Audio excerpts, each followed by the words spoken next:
Hello, and welcome to Healthy Kingston, a health promotion and wellness program of the Kingston Board of Health. I'm Janet Wade, your host. And Happy New Year 2026. We are starting this year on a hopeful note, a positive note. We're all more than aware that there are a lot of challenges out there that we are all having to deal with on a regular basis. So I thought that it would be appropriate to start this coming year on a positive note. So with that, I have invited Reverend Emily Bruce, who is the pastor of the First Church Unitarian Universalist here in Kingston. So, and I refer to her oftentimes as the heart and soul of Kingston. So I'm thrilled that she's here. And she has a big task ahead because she's going to talk to us about hope.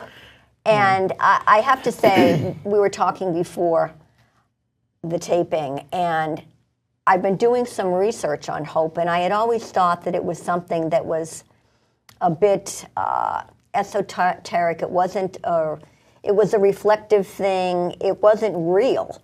And I've come to realize, in speaking with you and doing some research, that that really couldn't be further from the reality of it. So if you would, Reverend Emily, what is hope? What's hope all about? Well, I think you're absolutely right that hope is not like it's not like a far off thing. It's not a goal. Hope is, well, the first thing hope is a muscle. I've talked about this before with you, I think, that if we want, like any kind of physical muscle, hope needs to be worked on. You need to work towards it, you need to work for it, and you need to want it in order to get it. And it has everything to do with our own agency. So hope is something that you can choose hope in every moment of every day. And often we don't. We're conditioned not to. But hope is something that is available to us in every moment of every day. It's immediate. It's right here. And often hope serves as what I like to think of hope as like a building block to things like joy and peace and contentment. That hope helps us believe that things can get better and leads us down the road towards that and away from despair. So hope is a very active thing, and it's something that is available, but you have to, like with any muscle, you use it or you lose it. So hope is an immediate thing for sure. So you mentioned the resistance to it at times. Yeah. Why resistance? It takes action, it takes thought. It takes effort. It takes effort. Yeah, hope is hard. It's not easy. Like despair in some ways is easy. It's easy to just kind of give up and say, well, there's nothing I can do. I'm just going to sit down. Not that that makes us feel good, but it's easy to choose despair because you don't have to do anything. It's just, you just give up.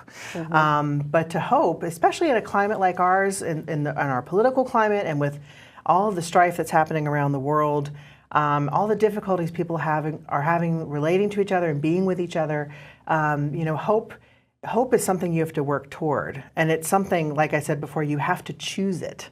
You have to decide, I'm going to work my way towards hope. I'm going to choose the hopeful step, not the cynical one.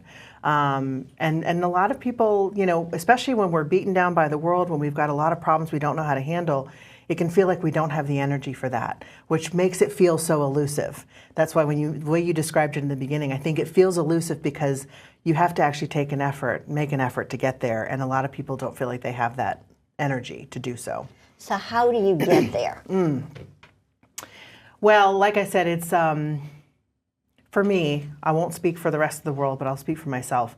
For me, hope is in any moment where I'm faced with some kind of choice, I always have the option, do I move towards hope or do I move towards despair? What does that look like for me? So if I'm facing like a difficult medical diagnosis, for example, or a sick loved one or something like that, it can be very easy to believe, oh, this is horrible, something bad's going to happen, and just to kind of quickly go down that road to despair. Or you can choose hope. You can say, well, what can I do right now to help? What's the next first step I can take that's going to move this situation forward, and do that one thing?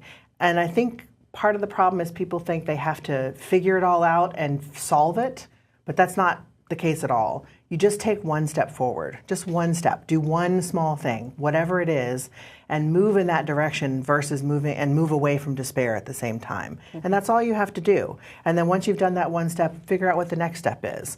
I mean, the term baby steps is a good term for a reason, because change happens slowly. Nothing happens very quickly. There are not often these watershed moments when everything changes and everything's made better. I mean, that happens in the movies, but we know it doesn't happen in real life. Right. So what's the next first step you can take to move towards hope, whatever that tiny little thing is? And that is the building blocks of what hope can be, like using it a little bit and using it again and just trying to move forward as any way you can. And we all have the option, but often it can be hard to ground ourselves in that moment and really think about what we can do versus believing that we can't do anything. Yeah, case in point, I mean, we had been talking, I was feeling some despair, you know, a few weekends ago when, you know, we got the shooting at Brown, we've got the mass shooting in Australia, we've got Rob Reiner and his wife being killed, we had servicemen overseas who were killed. I mean, it was boom, boom, boom, boom, boom, and it's like, what can I, little old me, do in my world to help avert this kind of thing or make the world a better place so this kind of stuff doesn't happen? So that was helpful when you said, well, we've got to look at, we've got to start in our own little world. You got to start, because what you just said, what can I do to keep this from happening? You personally, Janet, cannot stop all the crises of the world from happening. But what you can do is do your part to affect positive change in your area, in your town. Treat people with kindness and empathy and love. Be the person for other people that you want people to be for you. And do your part to cultivate kindness, because that's going to be the strongest antidote to a lot of the hatred in the world, is when people remember that they are connected to each other and we care about each other. And you sharing love with a family member or a friend is not going to stop all the mass shootings in the world, but you're going to do your part to cultivate as much kindness as you can. And they're small, but if everybody did that, it would have a powerful effect. I like that quote you mentioned to me, building a bridge. I talked about hope as a bridge. And again, I think people think hope is something out there, it's a goal, it's an end to be reached, but it's not. It's actually, hope is the journey, because hope builds the bridge towards peace, towards love, towards connection, community. I know I talk about community a lot when I come on here, but we have to know our connection to others. We're hardwired to know our connections to others, and hope is is the main thing that helps us get there, because hope gives us the opportunity to believe that a better future is possible. So the more we practice hope, the more we work that muscle, the greater the opportunities for that better future become. And that's why I think of hope as like a bridge. Mini diversion here, because I thought people would really want to hear this. I certainly benefited from it. Okay, what's going on with people right now? Like, why are we so overwhelmed? And everyone seems to be. So one of the things that I talk about this sometimes in my sermon too, because it's really true, and I don't think people give it enough credit for its impact on our current situation. But our brains are not built to handle the avalanche of bad news that's coming at us on a day-to-day basis.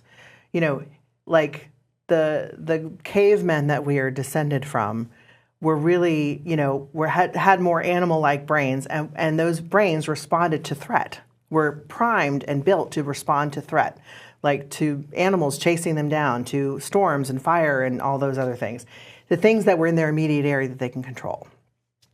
We still have the same brains. They still work on the same kind of chemistry. And yet, in addition to our day-to-day lives, paying the bills, feeding our families, all the, getting to work, all the day-to-day things that we have to handle, we now have social media and the 24-hour news cycle, and this just avalanche is the best word I can use of bad news that is coming down on our heads day to day, all day long. And how many of us spend time on social media? How many times have you checked the hours you've spent on social media on your phone? I bet it's more than you think it is. And our brains aren't meant to handle that, because we see all of that as threat. So our caveman brains see that as threat, and our caveman brains want to go do something about it, but we can't. Right. So we are living in this constant, and again, this isn't for everybody, but for those that spend a lot of time on social media, spend a lot of time doom scrolling, we're in this state of like hypervigilance, and we can't do anything about all of these threats that we're reading about, and seeing video of and all that stuff. And so we're living in this state of hypervigilance. It's no wonder we're so tired, because we can't do anything about that stress, that anxiety, that like fight or flight response that's getting triggered every time we watch a horrible video of whatever. And the human brain isn't meant to process that level of information. And so I think a lot of the mental health crises that are like a lot of the depression rates and anxiety rates that are spiking in our country are because we're exposed to this level of like crisis and trauma all the time. And we don't know what to do about it. We don't know how to fix it.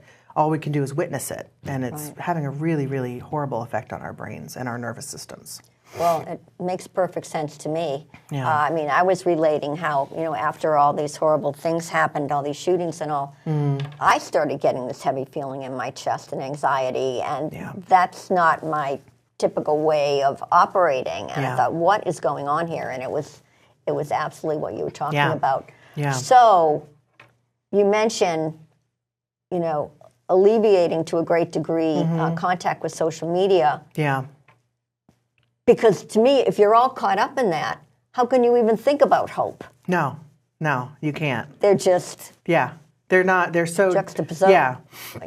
Positioned. It's so true. Yeah, because there are some good things about social media. There are people who connect there and who are helping others, and there's certain pages that show good news and funny animal videos, and all that's good. But overwhelmingly, it's more bad than good. Right. So, so the first thing that I recommend to people is disconnect.